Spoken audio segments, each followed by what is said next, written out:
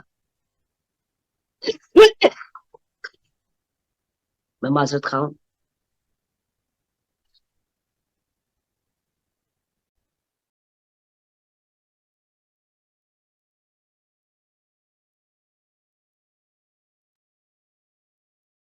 تو جب تمام علوم سے آشنائی یہ نور کر چکا تو پروردگار عالم نے کہا اب آپ کو علم ہے کہ میں کون ہوں, آپ کون ہیں, اور یہ سارا خلقت کا سلسلہ کیا ہے.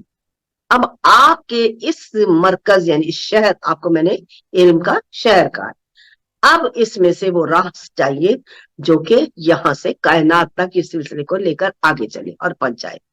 تب پروردگار عالم نے جس دوسرے نور کی قوت سے پر اپنے حبیب کے اس علم کے شہر سے سارے کا سارا سلسلہ کائنات کے ذرے ذرے تک پہنچایا, اس کے لیے جو ان کو وجود دیا اس کو باب مدینۃ العلم کا, یعنی کہ علم کے شہر کا دروازہ. اگر یہ اس کا مطلب یہ نہیں کہ وہ دروازہ کچھ نہیں جانتا, دروازہ ہمیں کہتا رہا. باب مدینۃ العلم نے ہمیں بتایا کہ میں نے ایک ایک, جب رسالت ماپ نے ایک ایک باب مجھے تعلیم کیا تو مجھ پر 1000 باب واہ ہو گئے. یعنی جیسے ایک چڑیا اپنے بچے کو دانا چگاتی ہے اور پالتی ہے, مجھے محمد مصطفیٰ صلی اللہ علیہ وآلہ وسلم نے سب کی دیا اور میں نے اس منزل مقام تک ہر چیز کو پایا. اب یہ دیکھیے سلسلہ خدائے بزرگ و برتر کا ہے, وہ خود کل کائنات کا خالق و مالک ہے. اب وہ جو حصہ بناتا ہے کائنات کو خلق کرنے کے لیے, نظام کو چلانے کے لیے, اس میں سب سے پہلے جو اپنے ہی وجود سے علیحدہ کیا, اس کو اس نے وجود دے کر پورے علوم سامنے آنکھوں کے جب بنے تو علوم سے آراستہ پیراستہ ہو گیا. اس کے اس نور کے تسلسل کو پروردگار عالم نے اس حساب سے مرتب کیا, چونکہ میں نے پہلے بھی بتایا ہے کہ سارے کا سارا سسٹم ریاضی سے بنا ہے. اس حساب سے مرتب کیا میرے خدا نے ان کے, وہ سارے کا سارا ان کے آنکھوں کے سامنے ایک ایک چیز طے پائی. تو اب ہم نے یہ دیکھا کہ وہ رسول اللہ صلی اللہ علیہ وآلہ وسلم ہر چیز کے علم سے آراستہ اور پیراستہ ہے. اب پروردگار عالم نے جس ریاضی کی تکنیک کے ساتھ, جس کلیے کے ساتھ اس نور کو وجود دیا, وہ وجود جو دینا تھا اس کے لیے پوری کائناتوں کو اس لیے خلق کیا تاکہ یہ سب کچھ علم اور آگہی وہاں تک پہنچا سکے. اب اس کے وجود کو اتاروں گا تو ساتھ میں اس کو بولنے کے لیے وہ اپنی زبان بھی دوں گا, جس سے کائنات میں علوم کی ترویج ہو, جس سے کہ سلسلہ کائنات میں مزید آگے سمجھ میں آ سکے. میرے پیاروں, اپنے خدا و بزرگ کو برتر کو اپنے پر قیاس مت کیجیے. ہم سمجھتے ہیں وہ خدا ہماری طرح ہے. ہم اکثر کہتے ہیں خدا غصہ ہو جائے گا, خدا ناراض ہو جائے گا, خدا جہنم میں ڈال دے گا. خدا کسی کے ساتھ نہ ناراض ہوتا ہے نہ غصہ ہوتا ہے. اس نے آپ کو اپنی صفت کا وجود بنا کر کائنات میں اتارا, اور ایک آدھ نہیں 1,24,000 آدمیوں سے آپ کا راستہ آپ معین کروا کر بتا کر آپ کو رائے ہدایت پر رکھا. لیکن اس کے باوجود بھی اگر آپ اپنی ذات کو نہیں شناخت کر رہے, چھوڑ رہے ہیں, تو یہ آپ کا وہ قصور ہے جس سے آپ نے پورے یونیورس کی انرجی کو نقصان پہنچایا. خود کہتے ہیں نا خدا ضرور دیتا ہے, وقافات عمل ہوتے ہیں. اسی دنیا میں سب کچھ پلٹ کے دینا ہے, اسی دنیا میں سب کچھ دکھانا ہے. تو میرے عزیزوں, وہ آپ کی اپنی انرجی ہے, یہ لاجک ہے. اس کو سمجھنے کی کوشش کیجئے, سمجھیے کہ آپ کون ہیں, آپ کا نظام کیا ہے, اور اس سلسلے سے آپ کہاں آگے بڑھ رہے ہیں اور کہاں رک رہے ہیں. جو انسان بھی جو کچھ بھی برا کر رہا ہے وہ کسی کا کم نقصان کر رہا ہے, اپنا زیادہ کر رہا ہے, اپنے آپ کو زیادہ اذیت میں ڈال رکھا ہے. کسی کو بے گناہ قید کر لیا, کسی کو بے گناہ قتل کر دیا, کسی کو بے وجہ بلا وجہ بے گناہ اس پہ الزام لگا دیے. یہ ساری وہ چیزیں ہیں جس کو آپ نے اپنی ذات کی بوری میں بھر لیا, آپ نے اپنے اندر بھرا. یہ آپ ہی کا حصہ ہے, یہ آپ ہی کا کام ہے, یہ آپ ہی کے کام آئے گا. بے شک جس کو آپ نے اذیت دی, جس کی آپ نے زندگی لی, وہ تو تکلیف سے گزرا, کیونکہ دنیا کے اس مادی جہان میں گزرنا ایسا ہی ہوتا ہے.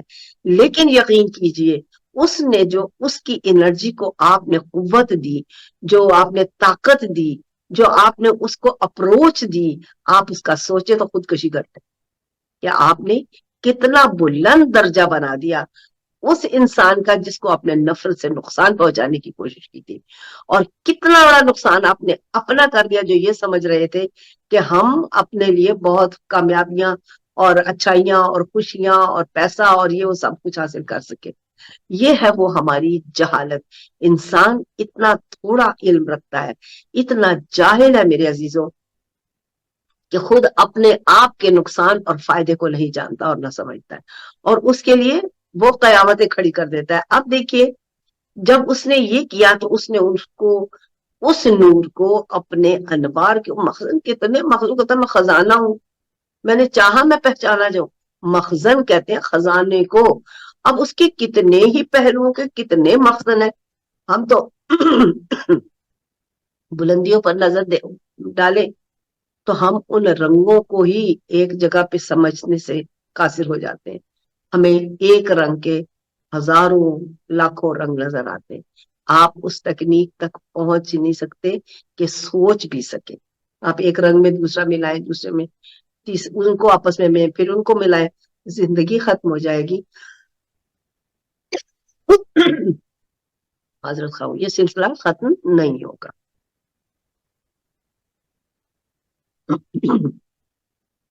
تو جو خدا اپنی اس عظمت کے صدقے میں اتنی سی چیز آپ کو سمجھنے کے لیے وہاں تک نہیں پہنچ سکتے، اور وہ دے رہا ہے آپ کو، سمجھا رہا ہے، بتا رہا ہے، آپ اپنی کوشش کیجیے، اس منزل تک آئیے جہاں آپ اس چیز کو حاصل کرنے کے قابل ہو سکے۔ تو جب رسالت مآب کو خلق کرتا ہے اور پورے عالمین کے علوم سے آراستہ پیراستہ کرتا ہے، تب پروردگار عالم ان کا ایک ایسا راستہ سلسلہ دروازہ بھی بناتا ہے جو کائنات میں پورے علوم سے سلسلہ کائنات کو مرتب کرنے کا اہل ہو سکے، قابل ہو سکے۔ جب آپ اس قابل ہو جاتے ہیں پھر آپ کو سمجھ میں آتا ہے کہ او ہو مجھے تو کچھ اور سیکھنا ہے۔ یہ مت سوچئے کہ آپ نے نماز پڑھ لی تو آپ کا کام ختم ہو گیا، یہ مت سوچئے کہ آپ نے آج ایک سپارہ پڑھ لیا تو آپ کا ختم ہو گیا، آپ نے تسبیح پڑھی تو آج کے دن کا گزارا ہو گیا، بلکہ آپ جس مقصد کے لیے آئے ہیں، زمانے کے رسول اللہ صلی اللہ علیہ وآلہ وسلم کی انرجی ان دنوں میں نازل ہوئی ہے، ان سے استفادہ کیجئے، ان کے سلسلے کو سمجھیے۔ رسول اللہ نے جن چیزوں کے لیے آپ کو آمادہ کیا، بتایا، وہ معمولی چیزیں نہیں ہیں۔ رسول اللہ ایک منصف کا نام ہے، رسول اللہ صلی اللہ علیہ وسلم کائنات کو مرتب کرنے والی اس ہستی کا نام ہے جس کو وجہ خلقت کائنات یعنی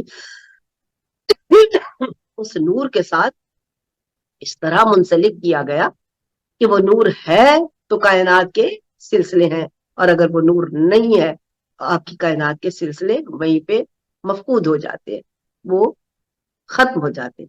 لہذا جاننے کے لیے، سمجھنے کے لیے، اپنی زندگی کے اس کمال تک پہنچنے کے لیے، اپنے آپ کو کسی مقام پہ جاننے اور پہنچانے کے لیے آپ کو سیرت رسول اللہ کیوں چاہیے؟ کیونکہ یہ نور وہ نور ہے کہ جو کتنا عرصہ انہی بلندیوں پر کائنات کے مخصوص سلسلوں کو دیکھتا رہا، جانتا رہا، سمجھتا رہا، تو فرمایا کہ اول ما خلق اللہ نوری، مجھے سب سے پہلے نور سے خلق کیا گیا، تو نور سے خلق کرنے کے بعد ان کو وجود دیا گیا، لیکن معذرت خواہ لیکن ہم انسانوں کا سلسلہ دوسرا ہے، پہلے ہمارے وجود بنتے ہیں، اس کے بعد ان میں وہ نور آتا ہے۔ جب کوئی بھی مادی چیز کسی ماں کے بطن میں اس کے بچے کی صورت میں ایک مادی چیز آتی ہے جو کہ تھوڑی سی الیکٹرانک اپنے ساتھ رکھتی ہے، اور جیسے ہی وہ اپنے بدن میں پنپنے لگتی ہے، پلنے لگتی ہے، مٹی کا بدن ہے لیکن ایک دوسرے بدن کے اندر وہ پلنے لگتا ہے، بڑھنے لگتا ہے، ایک انسان بنتا ہے، اور اس کو کوئی کہتے ہیں تیسرے مہینے، کوئی کہتے ہیں چوتھے مہینے روح داخل ہو جاتی ہے، اس سے قبل وہ چیز